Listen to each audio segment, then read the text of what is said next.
Hey, Joel. Hey, Michael. Welcome to Swan Creek Ranch. This facility is for our sex and love addiction program. We are about 20 minutes from the rest of the ranch campus. This is part of a 15-man program that we have here. It's gender specific. Come on in. So, Michael, why is a setting like this beneficial?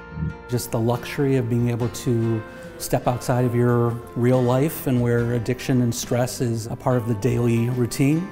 You can meet other people who are dealing with similar struggles. So what would you say to someone whose loved one might be having a problem? What's step one? The first step is asking for help. They can pick up the phone, they can certainly call anyone here at the ranch, whether this is the right place to be, whether this is the right level of care. I say, give us a call. So any addict can carry a lot of shame. What would you say to someone experiencing shame and not thinking they deserve a chance to recover?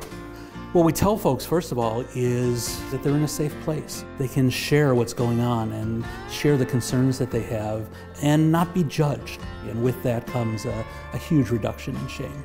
So Michael, tell me about the group dynamic. How does that help in this environment? One of the most important therapeutic aspects of the work we do here is that a client gets to be around 7, 8, 9 other guys who are dealing with very similar struggles. You know, feeling a certain sense of low self-worth is a common theme. The idea of just living in a house with other individuals who are dealing with the same struggles is very powerful.